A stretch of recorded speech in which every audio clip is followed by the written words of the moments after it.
evening, everyone. Welcome to the September 28th special call meeting for the Union County Public Schools Board of Education. I would like to call this meeting to order with approval of the agenda. Motion to approve the agenda. Second. All those in favor say aye. Aye. Aye. Okay, we will go straight to reviewing the voting districts per the census, and I'll turn it over. Thank you.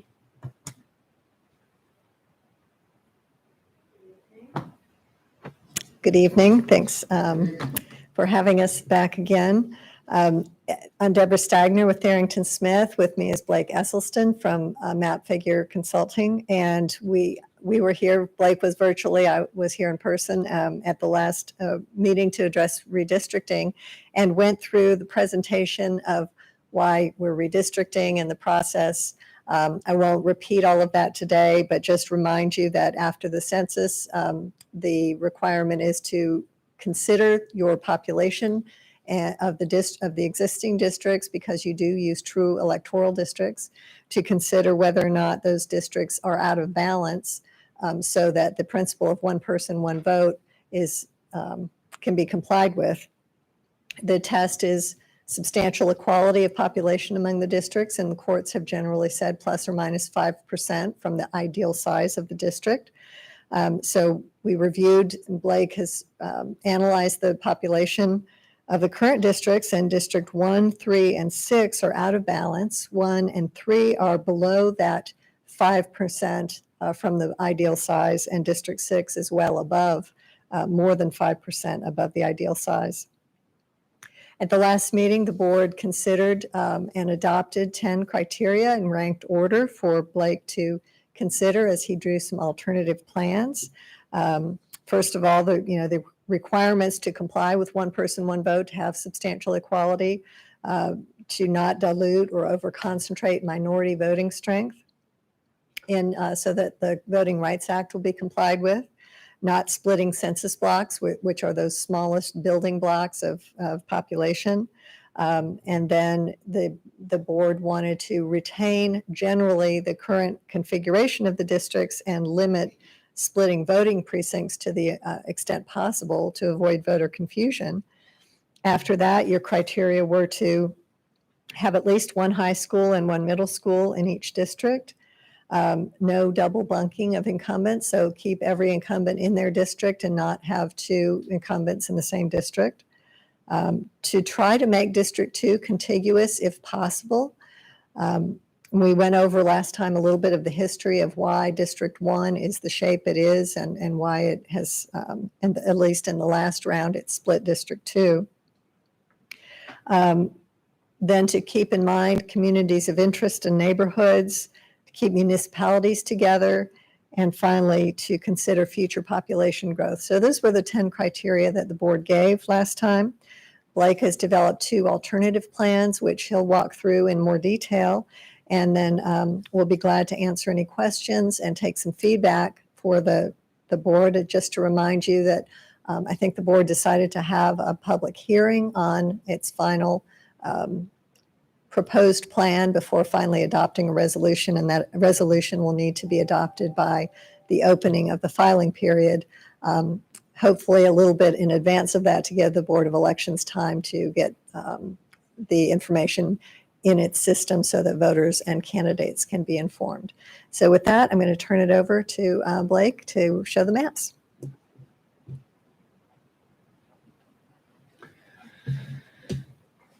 Thank you, Deborah. And good evening, board members. It's good to be here. I had a good meeting with Don Ogren. So I've been in Union County. This was back in the summer, I think in June. And as Deborah said, participated virtually, but it's been good getting to know this area, both driving around and as well as looking at the maps.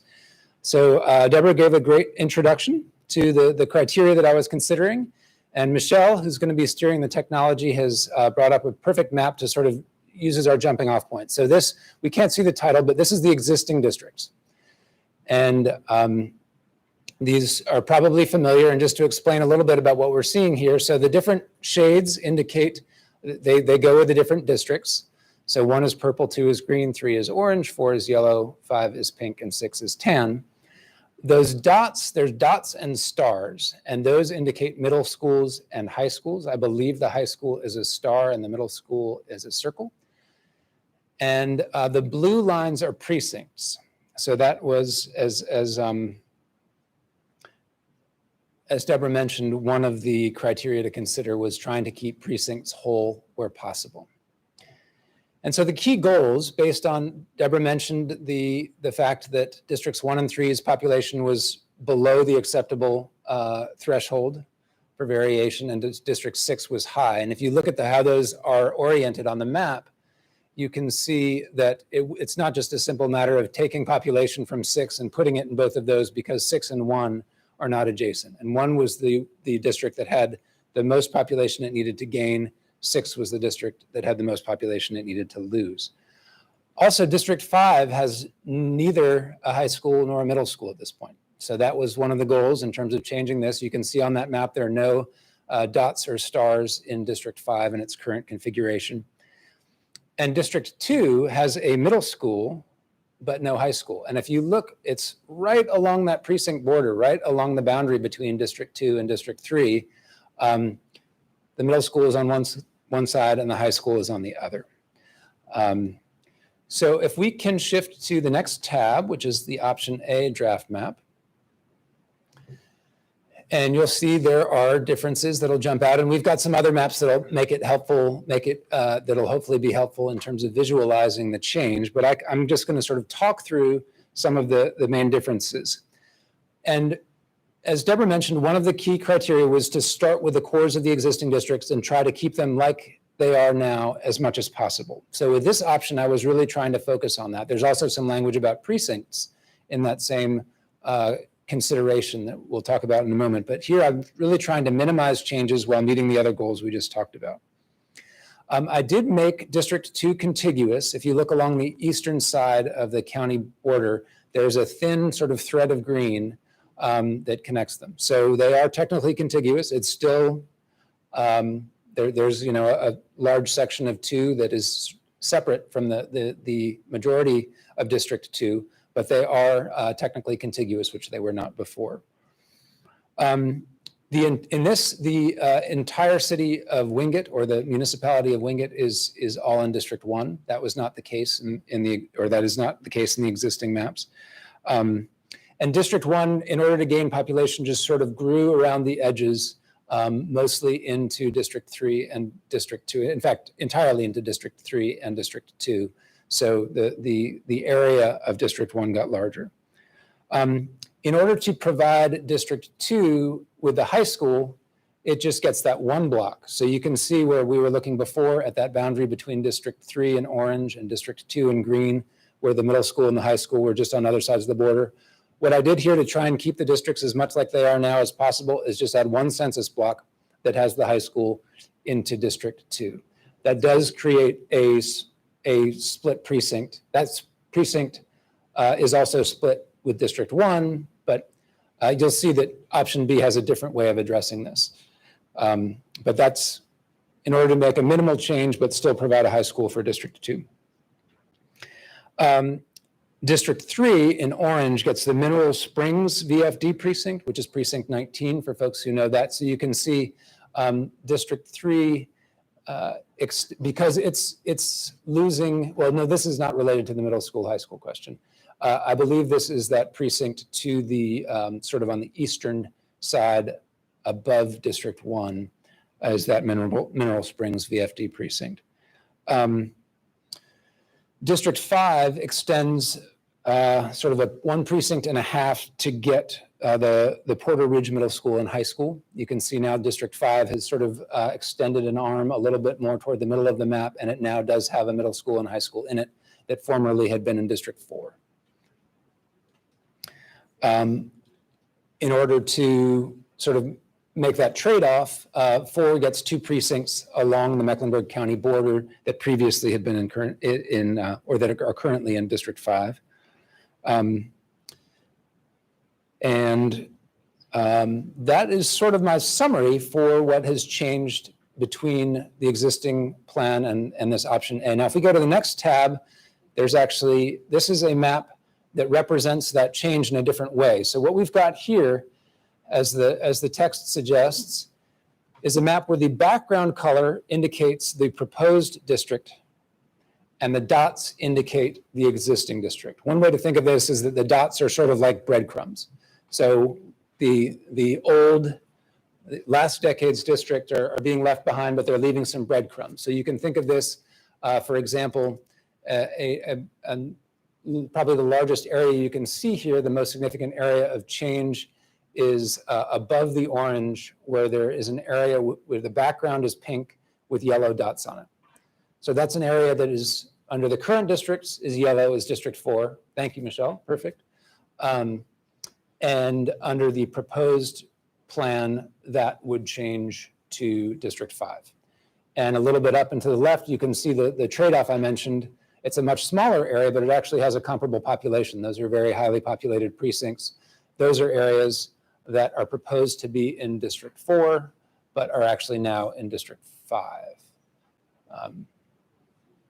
So you can also see, for example, I saw the chair was pointing maybe at where you can see that block in. It's hard to see with the reflection, but I think there's dots right there. Yes. Okay. Yep. So I think where the high school and the middle school are, right on the edge there. Yeah. So where in 6, where's the dots in 6? Is there any? There should be, I think they're hard to see. I think right where Michelle's hard to hand. see. Yeah. And I bet on her screen, it might be a little bit easier to see. In fact, on this screen, they're a little bit easier to see. So, Ms. Hentel? On this screen, the Heintel. That's all right. Esselstyn gets mispronounced once in a while as well. On this screen, it's for whatever reason, this projector seems to, the brown is easier to see. So that precinct, that entire precinct is gained by District 3. And I was wrong before when I mentioned that that's the Mineral Springs VFD precinct that gets added to District 3. Okay. I apologize. I think I'm thinking ahead to the next plan.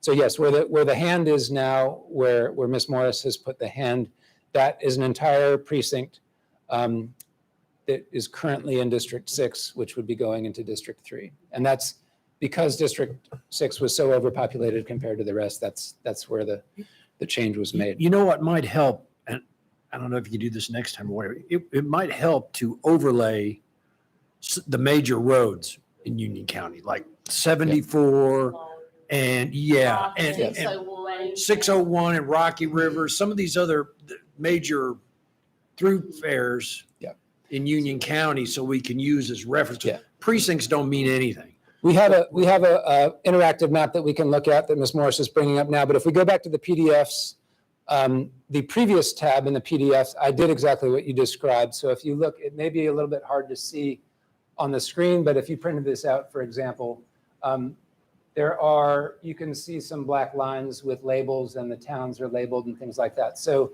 the major roads and town names and such are here. I did not include them in the maps with a change because I wanted to make the colors as opaque and saturated as possible. But this is an effort to do that. And I think that the interactive map should help as well. If we can go then 2 tabs forward to the option B. So just sort of, again, talking through the changes.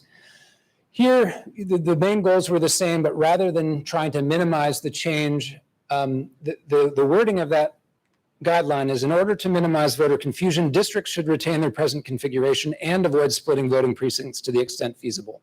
Those are sort of packaged together in the same guidelines. So option A leaned more toward the minimized change. Option B leaned a little bit more toward avoid splitting precincts. So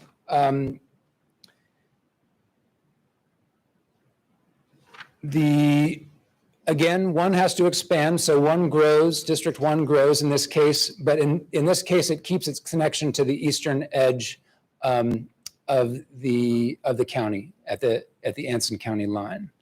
And then District 2 no longer has that area north of 1. So in other words, because District 2 lost those 2 precincts north, up above District 1, District 2 has to make up some population. And it does that by expanding up into District 6 a little more. You can see this makes for a slightly awkward shape for District 6, but compactness was not one of the highly ranked criteria, so I felt that was acceptable. And by doing so, by expanding into that area of District 6, and the reason I chose that precinct is that it has a middle school and a high school in it. So this way, District 2 gets a middle school and a high school and does so without having to split a precinct the way it did in option A. District 5 gets Sun Valley Middle School and High School the precinct is the Shiloh Elementary School precinct. That's a very populous precinct. So District 5 gains that precinct there. It's not a big precinct, but it has a lot of people.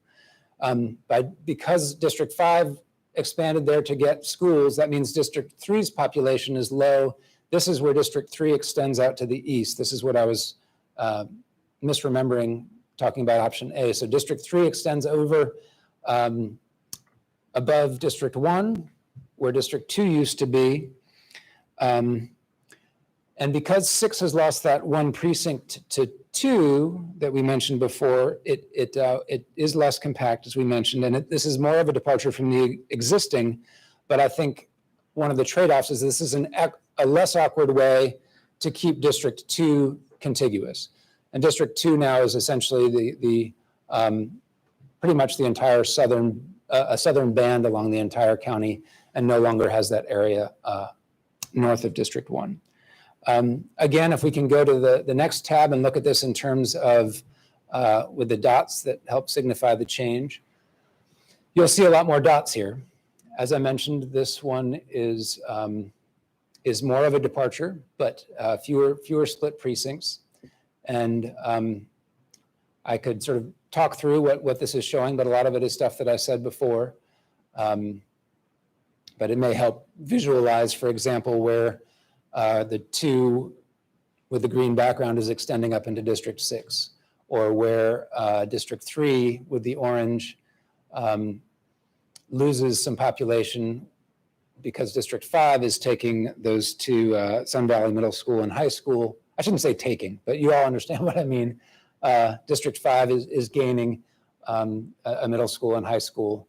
And this, one of the reasons that 3 extends up north the way it does is so that 3 will have both a middle school and a high school. Because remember, there's that situation with the high school and the middle school right across from each other in the border between District 3 and District 2. So,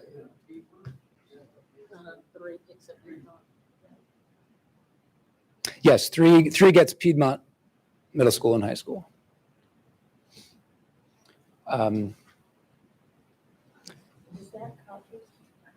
And we've. I don't like that. So. If it would be helpful to switch to the interactive map. What school is that? Marvin? Cuthbertson, I believe it's Cuthbertson. Yeah. And that's Yep. Weddington. So 6 has 2 high schools? I have 3 right now, but Leah, I have 2. Not me, District 6. I'm just trying to get. I understand. And if it helps. So that's Parkwood, that's Monroe, that's Piedmont, that's Porter Ridge, and that's Sun Valley in the Forest Hills. And Forest Hills over there, and Sun Valley in the docks. Yeah. Okay. And if we switch to the interactive map, just, I don't know if it'll make sense to use it as. The 2 maps is when 5 goes into Sun Valley versus 5 going up into Porter Ridge.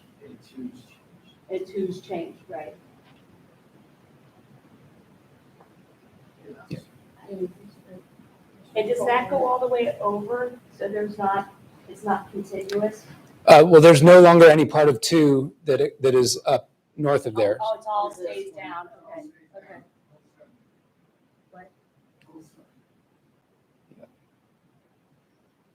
So, yes, sir.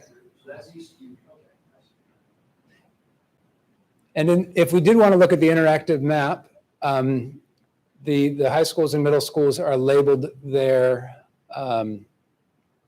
Or this might be just something if you want to explore this later.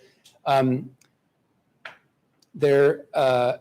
Ms. Morris, if you click on the two little triangles at the lower left, it'll expand the table of contents that lets you, shows how you can kind of select and click layers on and off.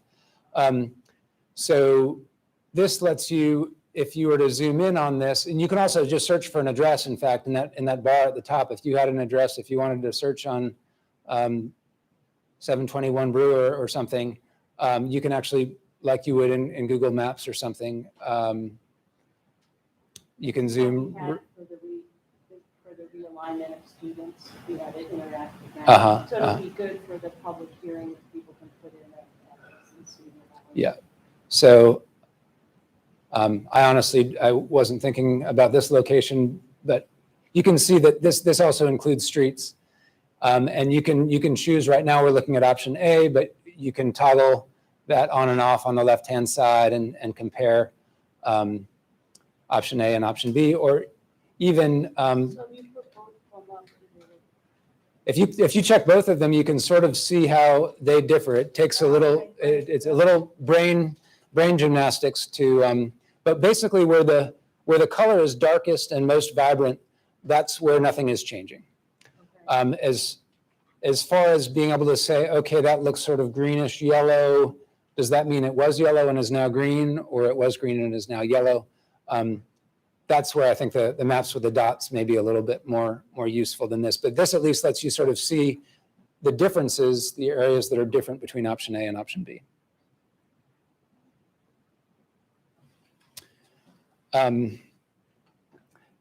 That's all. I'm happy to help if it would be helpful to do some exploration. Yes, Mr. Sides.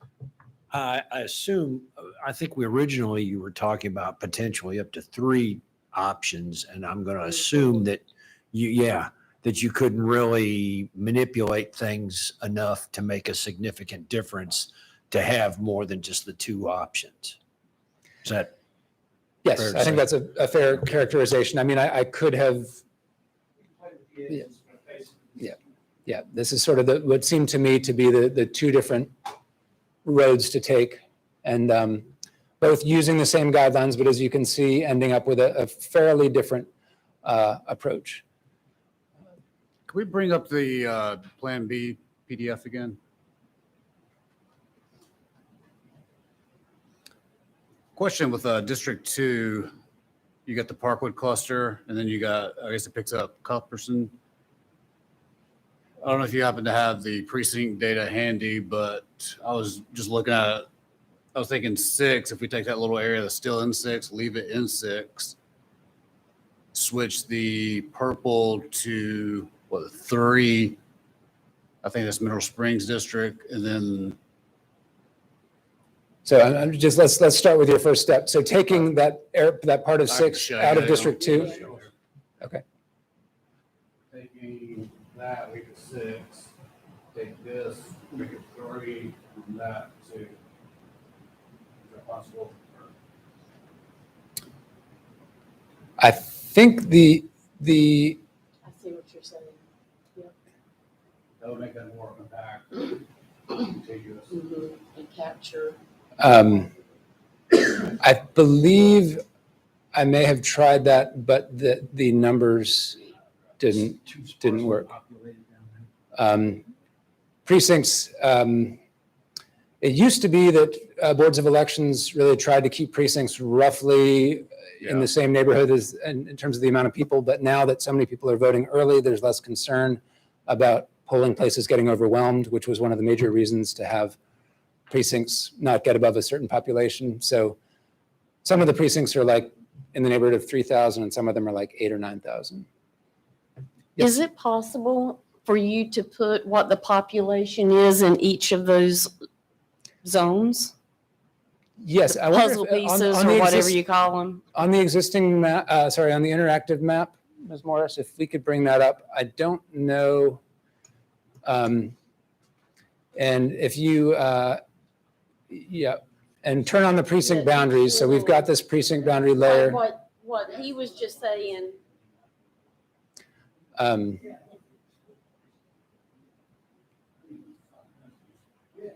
So if you turn on the layer that says precincts, which is, yep, and then just click with your cursor on one of the precincts on the map, like the one that Mr. Helms was asking about. Yep, that was what I wanted to see, was that little pop-up window. Well, what it'll do, it'll show data for every layer that's visible. So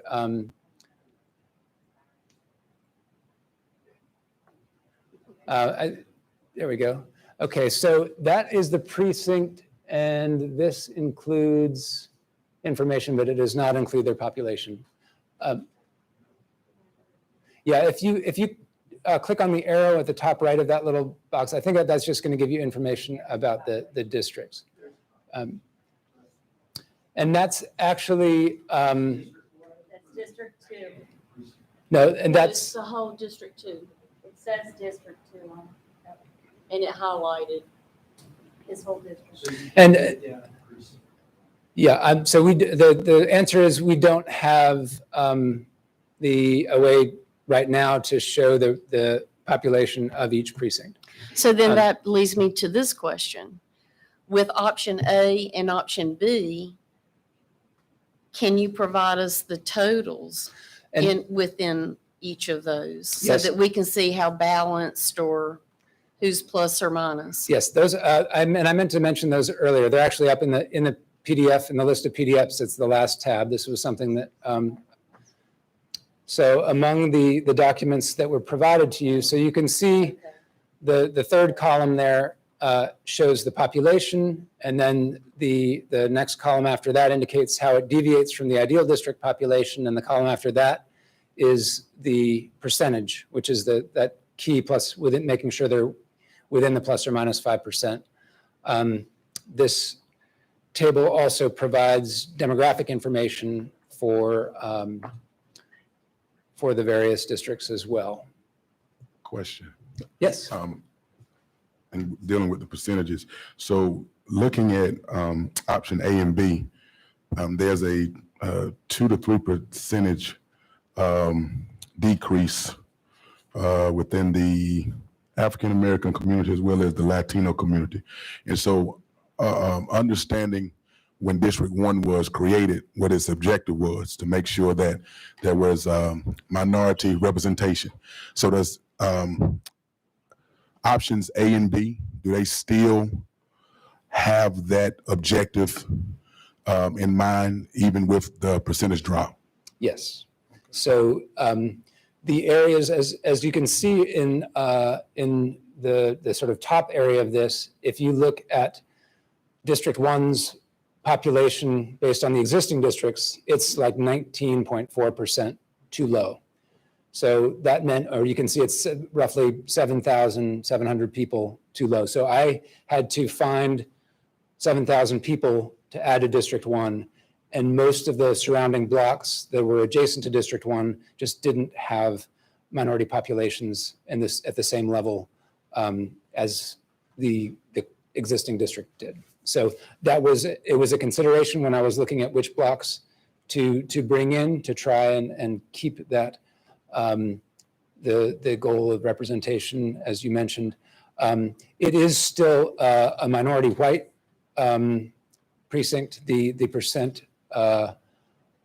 white in the population does go up a little bit, but in both of those options, it's still majority minority, especially taking into account the African American and Hispanic. And Deborah can speak more to the legal parts here. So I think it's helpful to go back historically, as you said, about that district. So when District 1 was originally drawn in 1992, using the 1990 census data, Black residents made up 60% of the population. So it was clearly a majority minority district, as they would say. And during the previous iterations of redistricting, we tried to keep that level up because we were going through pre-clearance and the Justice Department had to review that and make sure that there was no retrogression. Even when we had to try to pass muster with the Justice Department, it was impossible to keep above 50% African-American population in District 1. So in 2000, District 1 was only 46%. So it went from 60% to 46% in those 10 years. And it had lost, it was 22% below the ideal size. So again, you have a district that is losing population relative to the other districts in the county, and trying to bring enough people into it so that you meet the one person, one vote requirement. We were not able to keep it. So then in bringing that up in 2000, it was 43%. We brought it up to 40, or it had to go down. It went down to 43% from 46%. So then in 2010, you had, at that time, the population of African Americans was at 40%. And again, you had a district that was almost 40% below its ideal size. So again, because you have so much growth in that part of the county near Charlotte, and other parts of the county, District 1 was just not, even if it maintained population overall, it was not keeping up percentage-wise. And so you had to add 11,000 people. And again, it wasn't possible to bring it up to have sufficient population and still keep it at 40%. And so in 2010, the redistricting was, it was 33% Black. And so the ideal size has grown. That district stays more or less the same. And so it's just always we're always having to add more and more. And there just are not enough communities, African-American communities, to bring in to keep it. So that's a long way of saying and going through some of the history of the challenges of trying to keep District 1 with that initial idea of having it to be an opportunity for Black voters to keep representation, and even trying to keep that in mind, it was just not possible. And so bringing up, it's at 30% now, and the two options are about 28%. So unfortunately, that's just dealing with the numbers on the ground. That's where we end up. Does that answer your question, Reverend Quebec? Yeah, I had the same conclusion as Reverend Kilpatrick as I was looking at the data, and once I pulled up the maps, and then you began to explain, I can see dipping into the new district more towards Indian Trail. I realized that, okay, now I see why the white population increased, because dipping into that to keep us numerically strong, it did pick up more of the white population in doing so. And then as you look at it, in my mind, I'm thinking, well, you really can't go north because there's not a significant Black population there, and you really can't go south because there's not a significant Black population there. You would almost have to cut through, they're not up now, you would almost have to cut through District 2, trying to wither your way maybe to a piece of Waxhaw before you really hit Waxhaw, Western Union, another significant pocket. So I began to understand, the flow of that, because as I looked at your tabulations, I had the same concerns as he did. But once you look at the maps, and then another thing is, we've really had a lot of folk in our community of District 1, because I live in District 1. We've had a lot that have become successful, that have become middle class, and they've decided to move to other parts of the county. So when you look at other parts of the county, you begin to see that though the heavily population areas are white, you begin to see that there are increases of Black citizens, Hispanic citizens moving into other parts of the counties, the Indian Trails, the Weddingtons, and so forth. Because a lot of folks that graduated with my children My older children, they now live elsewhere in the county. And you can just tell that when you start looking at some of the athletic teams. And so I'm understanding. I guess at the end of it all, the question I want to ask, and I know Reverend Kilpatrick will want to know the same thing, is have we did all we could do to look at every possible scenario to maximize the Black population of District 1? Have you given it your best go? And if you've given it your best go, then we have to become subject to the numbers. But if is there anything else that you might have been thinking that you didn't do that you might want to reconsider to ensure the citizens that you all have done all you could to maintain as high a percentage of a Black population as possible? So that's a trick, and I'll let Blake address how he drew the maps. But from the legal perspective, so the U.S. Supreme Court struck down Section 5 of the Voting Rights Act, which means that the district is no longer, 40 counties in North Carolina are no longer under preclearance by the Justice Department. And so under that standard, preclearance under Section 5 of the Voting Rights Act, you had to go and prove that you had been able to maximize the Black population in a district so that you avoided retrogression. That's not the legal standard anymore. But what we have now is the Section 2 of the Voting Rights Act, which says that you shouldn't take race into account when drawing districts, and also the Equal Protection Clause of the Constitution that says you shouldn't take race into account unless there's a compelling government interest. And a compelling government interest could potentially be complying with Section 2 of the Voting Rights Act, which is not to dilute or overconcentrate minority voters. But in that case, you have to have a cohesive voting block that would be intentionally split up to minimize their ability to elect candidates of their choice. If you take race into account to draw a district that goes all over trying to pick up little pockets of voters and population here and there around the country, around the county, and it's clear that race was taken into account and there's no other compelling governmental interest, you're subject to a legal challenge under Section 2 of the Voting Rights Act. So I don't know that we can say we took race into account to maximize the Black population in District 1, because that's not the legal standard at this point in time, given what happened with the Federal Voting Rights Act. But what I think Blake did try to do is to maintain as much as possible Black population in District 1, complying with the other neutral redistricting principles that this board voted on last time.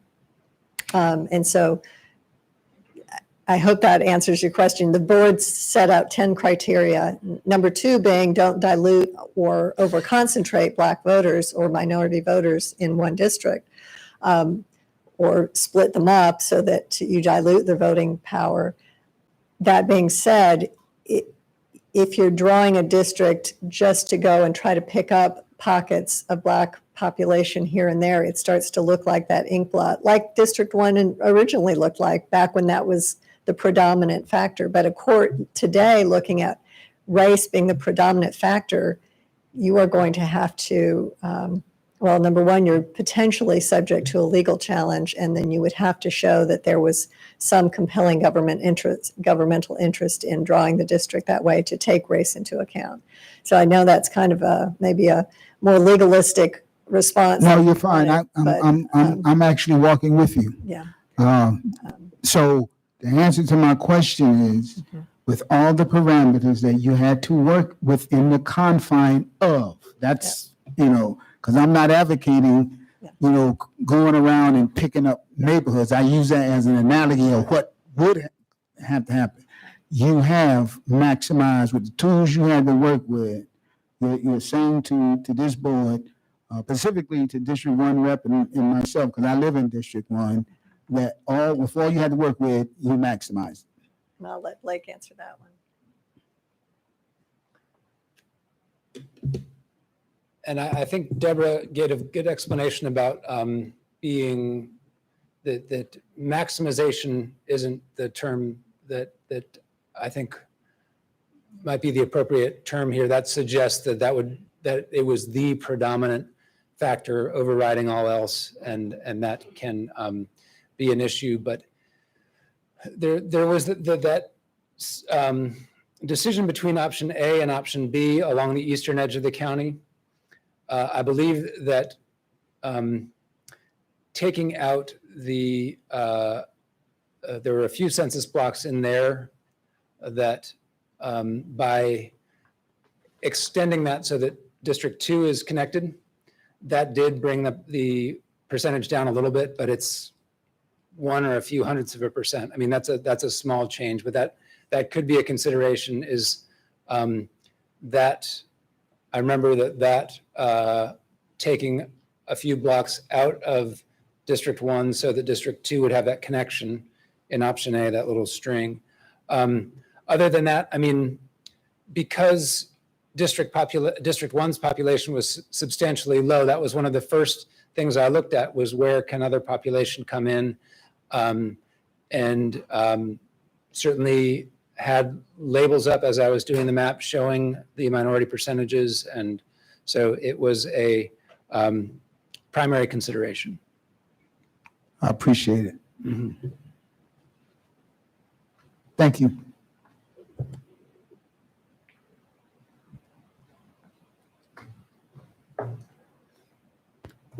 If there are no other questions about the maps, thank you very much for the presentation. That brings us to next steps. And doing a special called meeting, I guess, for a public hearing and looking at some dates, I guess. So can you walk us through the steps again? So we looked at the map, so then. Absolutely, Okay, absolutely. thanks. So the board has two options, and the next step would be to have a public hearing. You could choose to have a public hearing you could select one tonight that you sort of prefer, that the board prefers, and select one to put forward for a public hearing, or put both out there for a public hearing, or make specific request for seeing a third alternative under the redistricting, our plan that our proposal that under our engagement with the board would be up to 3 plans. So, Blake, we could go back and start from scratch and come up with a third option if there's not a consensus around one of these two.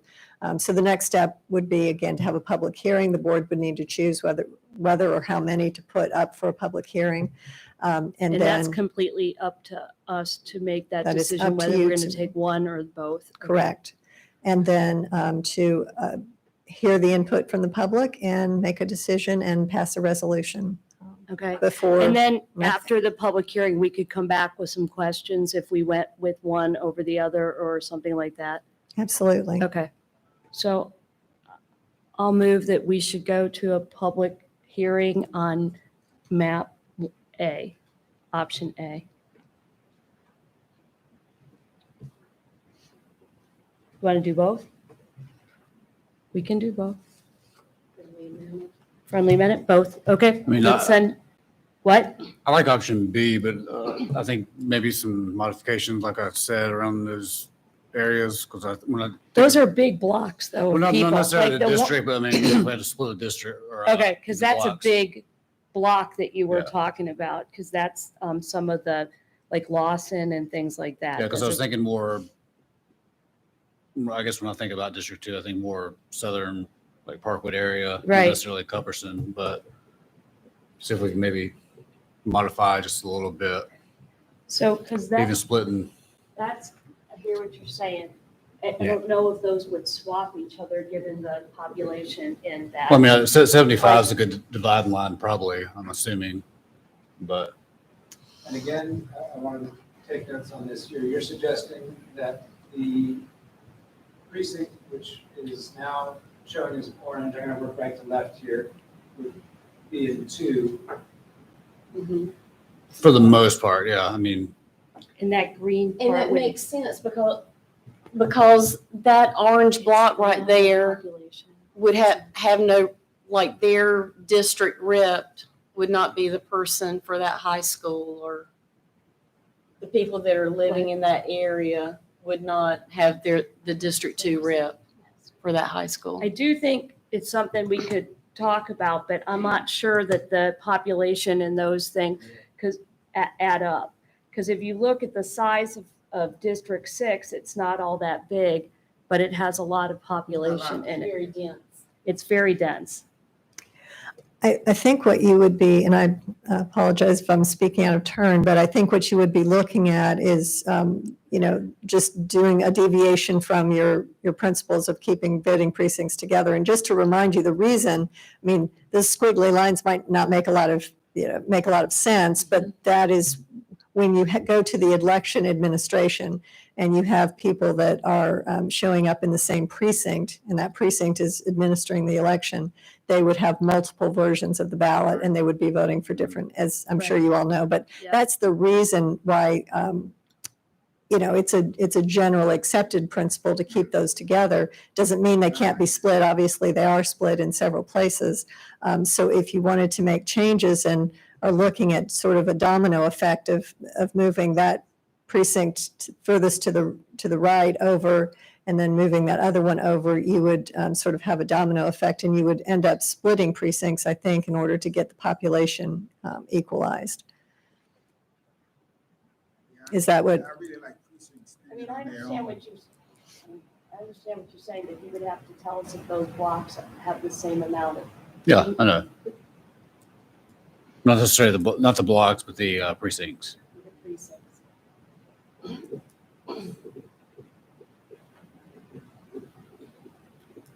So let's see, we have a motion. Motion to friend- send both plans Okay. to the options, excuse me, A and B to the public hearing. Do you want to see a third? I mean, I guess what I'm hearing is, No. That's my motion. Okay, do we have a second? If we have a second, are there any comments or questions? All in favor, say, okay, comments, questions?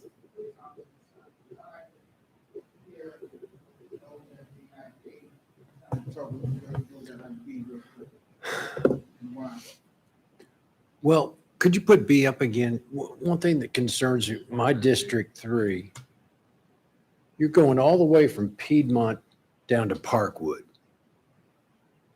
And the Parkwood community right there is basically in a separate district than the remainder that's in 2. So I don't know if you could, like Matt's saying, I guess kind of shove it a little bit to the left, to the west. I don't know. What? Is there? I guess I want to confirm is Parkwood into, because it's right on the line, so I don't. The middle school is in 2 and the High school. high school. High school's in 3. That seems, Now he's got it, according to this, everything's in 2. According to this option. mhm, This is option B. This is B. okay, So option B does not remedy that because, well, the way that option A remedies that involves splitting a precinct. So, that, again, it was it was a fairly highly ranked guideline that says districts should retain their present configuration and avoid splitting voting precincts to the extent feasible. So, and besides your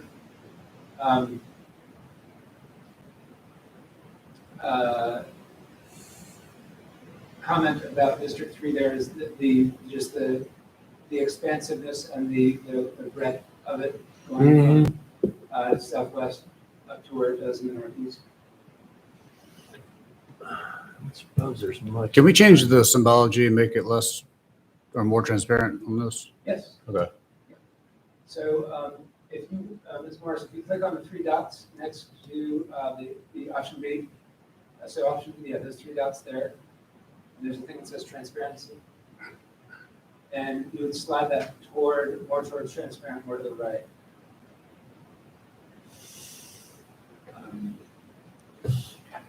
Trying to say it's hard to look at the base map. I'm trying to get Highway 75 up more, but.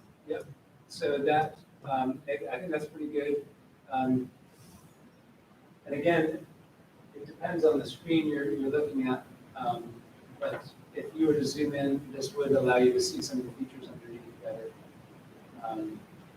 Also, turning off the precinct boundaries might make it easier to see.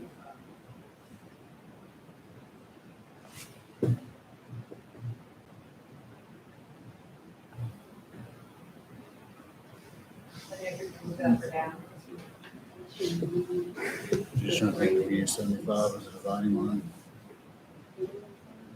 Do the precincts? There's split the precincts, but you already in split precinct there. Can the map show specific roads and streets? Is that possible? If you keep zooming in. Okay, it'll- okay. The more you zoom in, the more streets show up. And if you zoom in to the maximum extent, it should label every street. So you haven't split Um, that. Okay. Yeah. And the public, they'll be able to access it, that as well, like Yes, that? Okay, this okay. is available on the web currently, and the link to for the school website. Yes, sir. The school board's website. Okay. So am I hearing that perhaps we would like to see a third option or just stick with the A and B Maybe we if it's already have? Possible, I don't know, just that little area that goes up, and like Gary said, the area that goes down, kind of level it out for the most part. And I guess I'm seeing 75 is almost like a good dividing line. If we had to split somewhere. So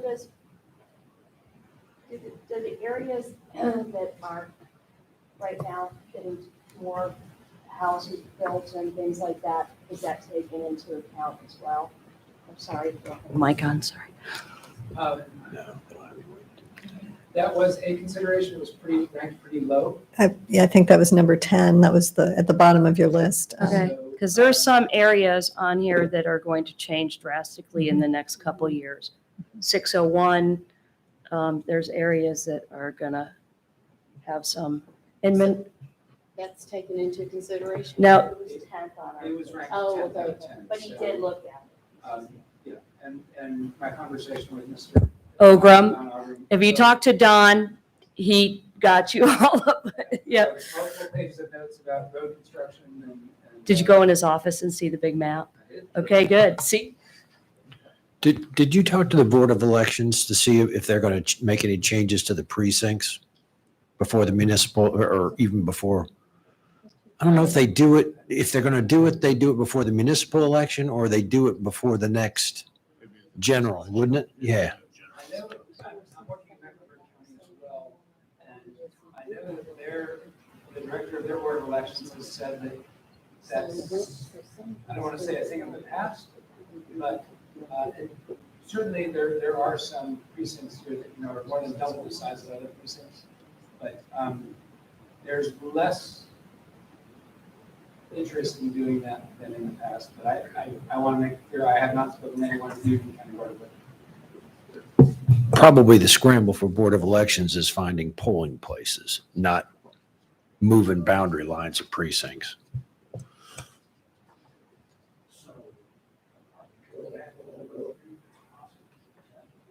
I think that's the question because right now we have a motion and a second to send A and B to a public hearing. So I'm trying to figure out if you want a third option or not. I just, Once A and B get looked at by the public, then we're trying to great understanding. yeah. Well, I don't want to go to a public hearing, show them A and B, and then we come back and decide we want C. And we haven't, then what do we think do? you might Another have public hearing? A recommendation. One other important consideration here is the calendar. And in a normal year without a pandemic, the census data would have come out in March. and this could be like a 5 or 6 month process.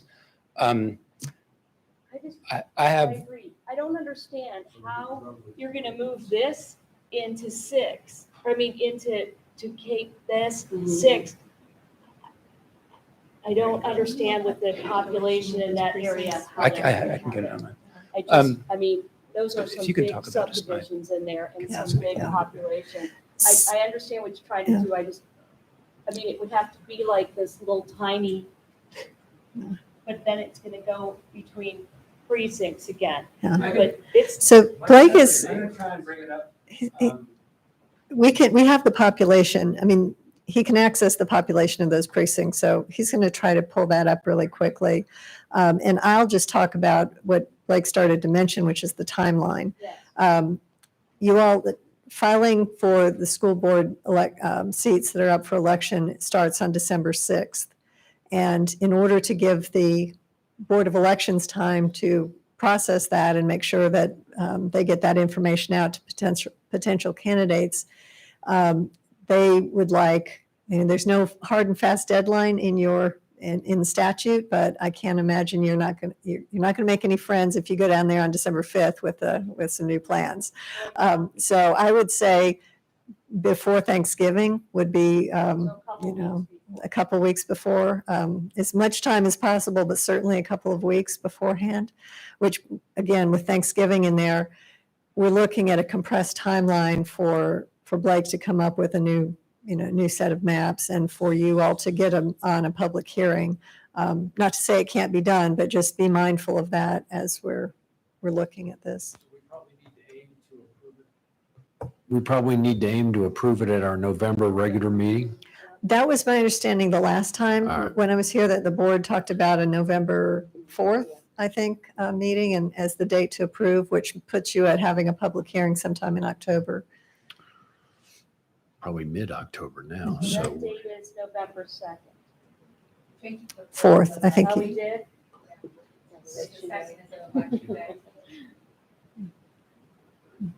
It's a Thursday.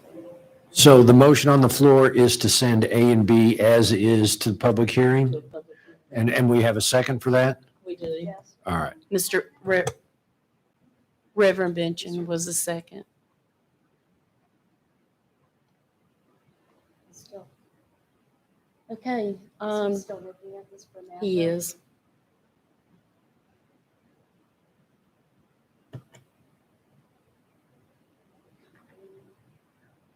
And the trick is that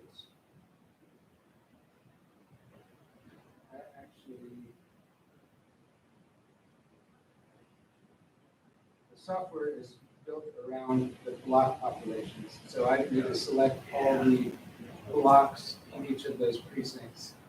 And it'll just take me a moment. So we could talk about when we're gonna have the public hearing, right? Yes. Why don't we do that while he's Yes. working on that? So we have what? One public hearing. One public hearing, I just have to do one public Yeah. hearing. Okay, so And- we have a board yeah. meeting on the 5th of October, Mhm. which is the Tuesday. And where would we have to do it in an auditorium or? what Well- we've done before? Yeah, could we maybe have the October meeting at a place like Cata? And then the whole vestibule area could be set up with maps like we did for redistricting? Realignment, yeah, that would. You can, now, remember, this has not been, I need to be able to change my phone, right? Sorry. This is, We would do it on the same day as the board meeting. remember, this in the Or do we past do has it not been different a, day? We a do that popular- on a different day. popular discussion, and you've not had people come for the public hearing on these in the past. And as you can see, we're not getting a lot of folks to come to the meetings on these. So you could do, I think what we did for the last realignment, and Deborah, correct me if I'm wrong, is the public hearing right before the board meeting. Oh, okay. And then, Before that, February? and, No, no, no, okay, so- and we didn't have, I don't think we had any speakers last time. Maybe one if, Do you mean before before the October meeting or before the November meeting? You could do it before the October meeting. In 2010, in 2010, you had a public hearing.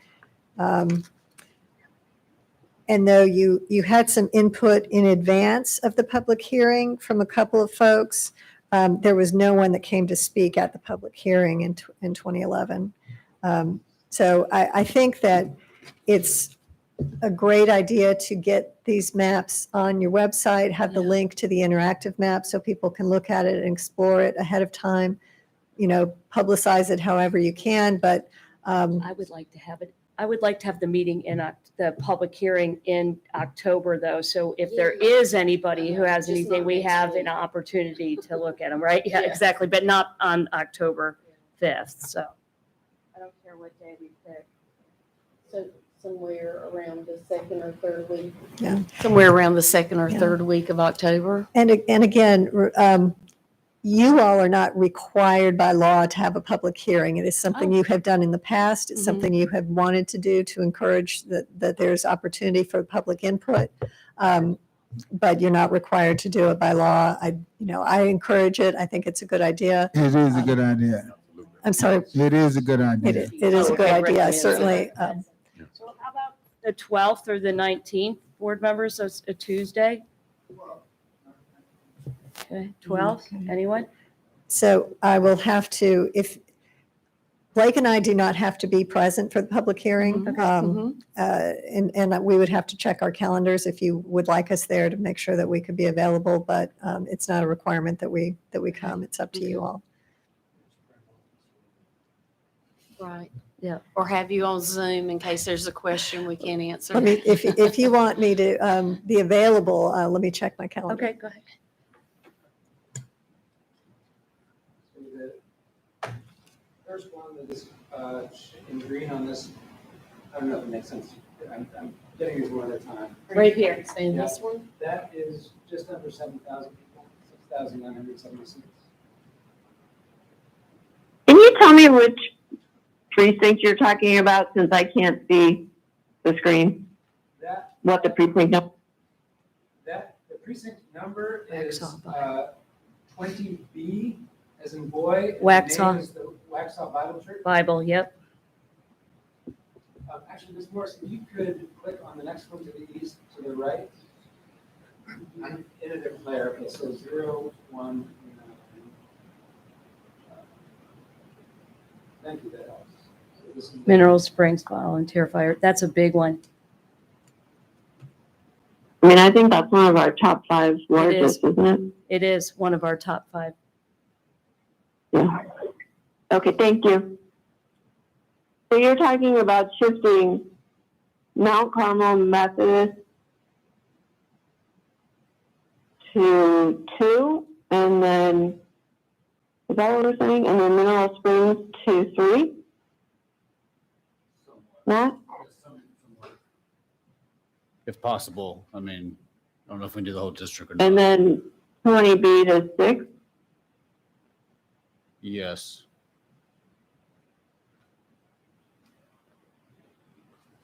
Because right now, that's how it's set up, right? With Parkwood being straddling the line. Currently? Which line is that? Well, isn't that part of it because you wanted Yeah. like Parkwood Middle and High School so that they're more in 2? Well, yeah, I'm just Both of thinking about them, more or- like the district and voting district also. I mean, Right. theoretically, we could just put Parkwood parcel and 2 also. It wouldn't really matter because it's not a voting district. Right.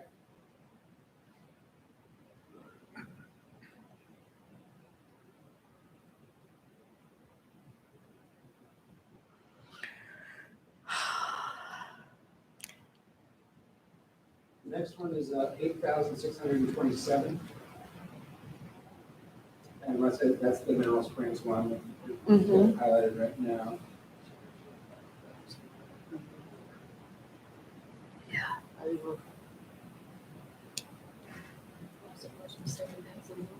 Almost 7,000. 69 something, right? Did he say? 69, 67. And then the last one, which you'll notice is already, note that part of its population is in District 1. So whatever the population total that I'm about to give is going to, Include. is 4,998. So Mhm. you've got about 7,000, 8,600, and 5,000, which is actually probably more like 4,500 or, so I think that's, as I said, I seem to recall I tried that configuration and the balance.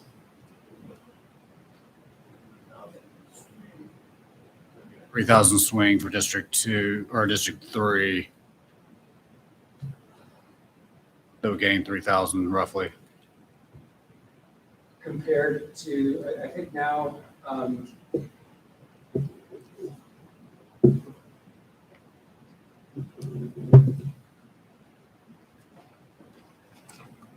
I am,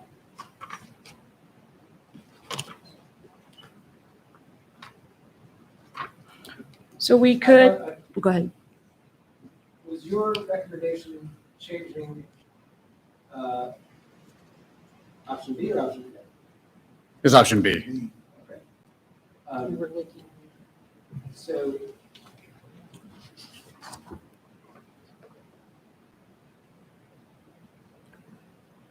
So what we could do is we could let him go back and see if he could make this work. No, We could amend the, what? no, I was just agreeing, Your what? agreeing.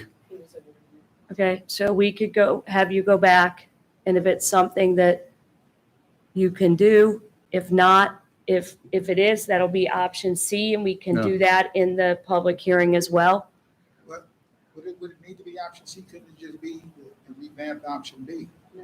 No, I think it should be option C. Because the Yeah. motion is what's before us tonight. Okay. I don't, I don't want to,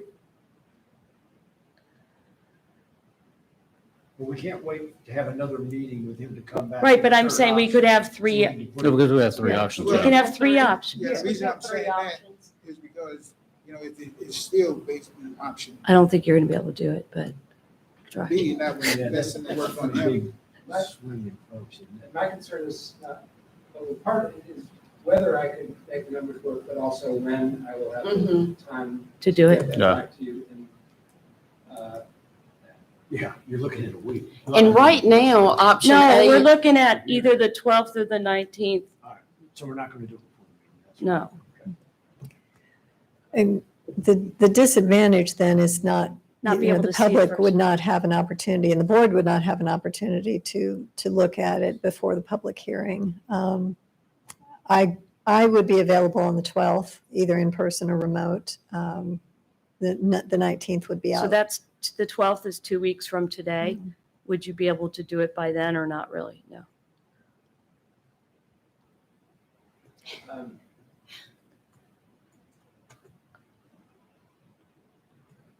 I'm a mediator.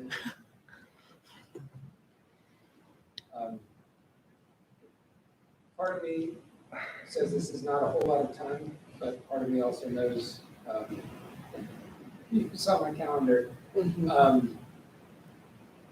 I would hate to promise something and. And can't do it. Okay. Yeah. Last night I was at a meeting in Fayetteville that I expected to end at 8 and went until midnight. Oh, my word. So it just, things are hard to predict. So So is there We need to anything, stick with is there 8. any availability for anybody the week of the 18th, which would give them another week?